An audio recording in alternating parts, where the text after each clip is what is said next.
Seberapa kuat peluang Puan Maharani di Pilpres 2029? Puan Maharani adalah perempuan pertama yang 2 periode menduduki kursi Ketua DPR. Sebuah pencapaian bersejarah, tapi di balik prestasi itu ada beban besar. Rendahnya kepercayaan publik pada DPR ikut menempel pada citra pribadinya. Sebagai cucu Bung Karno dan Putri Megawati, Puan jelas punya modal struktural yang besar. Ia adalah simbol terah politik Soekarno. Ditopang oleh mesin PDI Perjuangan, partai pemenang 3 kali pemilu beruntun. Rekam jejaknya juga solid. Pernah menjabat Menko PMK, lalu menjadi perempuan pertama yang menduduki kursi Ketua DPR RI. Secara teori, posisi ini menempatkan Puan pada titik yang sangat strategis. Elektabilitas Puan justru cenderung fluktuatif. Dari hanya 0,4 hingga 2% pada 2021, sempat melonjak ke angka 9-11% pada 2022.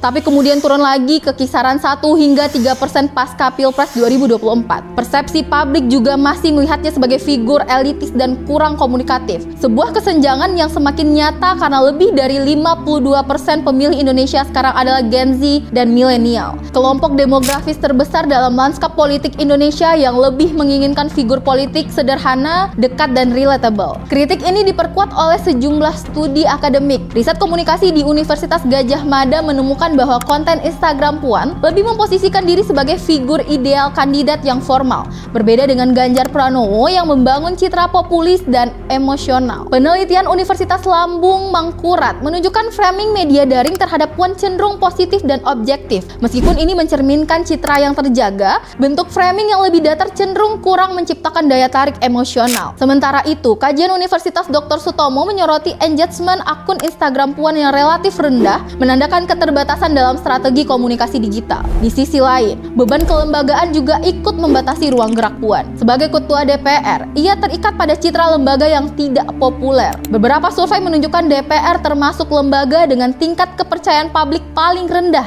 hanya sekitar 71% jauh di bawah Presiden maupun TNI yang menembus 80 hingga 90%. Formapi bahkan menegaskan bahwa publik menunggu perubahan substansial, bukan sekedar jargon parlemen modern. Kritik lain menyoroti minimnya kinerja legislasi DPR yang dinilai tidak sebanding dengan citra formal yang coba dibangun. Karena Puan adalah figur utama sekaligus simbol kepemimpinan DPR, rendahnya kepercayaan ini otomatis berimplikasi pada citra personalnya. Artinya, meski ia memiliki modal struktural besar, ia tetap terikat pada persepsi negatif publik terhadap lembaga yang dipimpinnya. Beban kelembagaan ini bisa menjadi faktor tambahan yang menghambat peluangnya dalam Pilpres 2029. Data elektoral juga memperlihatkan tren penurunan suara. Pada pemilu 2024, perolehan suara Puan Maharani turun signifikan menjadi sekitar 297.000 suara, jauh lebih rendah dibanding 404.000 suara yang diraihnya pada 2019 sebagai peraih suara tertinggi nasional. Tren penurunan ini sejalan dengan merosotnya suara PDI Perjuangan secara nasional yang turun dari 19,33% di 2019 menjadi 16,7% di 2024. Ini menunjukkan bahwa kekuatan Puan masih sangat bergantung pada basis PDI Perjuangan, khususnya di Jawa Tengah,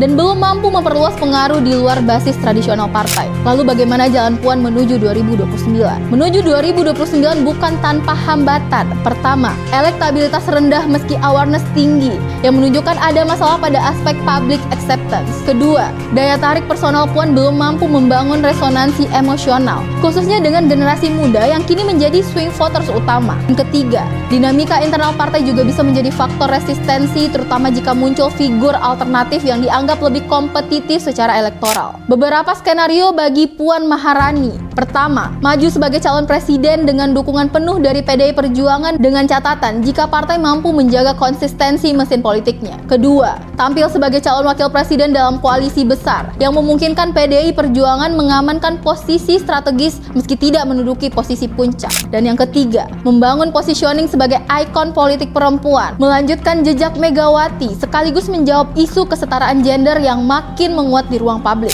Namun, semua skenario itu bergantung pada satu kunci. Bagaimana Puan Maharani membangun resonansi dengan publik, bukan hanya lewat simbol terah politik atau mesin partai, tapi juga membangun strategi komunikasi komunikasi baru, terutama di ranah digital, pendekatan yang lebih emosional kepada kelompok muda yang kini menjadi swing voters terbesar, sekaligus memposisikan diri sebagai representasi modernisasi politik PDI Perjuangan. Hal itu akan menjadi faktor penentu yang memastikan relevansi sekaligus membuka peluang lebih besar menjelang kontestasi 2029. Lalu apakah Puan Maharani mampu melampaui sekedar simbol terah politik dan kekuatan struktural partai untuk benar-benar hadir sebagai figur yang dekat dengan publik, terutama generasi muda? Jika iya, jalan menuju 2029 tetap terbuka lebar. Namun jika tidak, modal besar yang dimilikinya bisa saja tergerus oleh persepsi negatif dan dinamika politik yang kian cepat berubah. Menurut kamu, strategi apa yang paling efektif bagi Puan Maharani menuju 2029?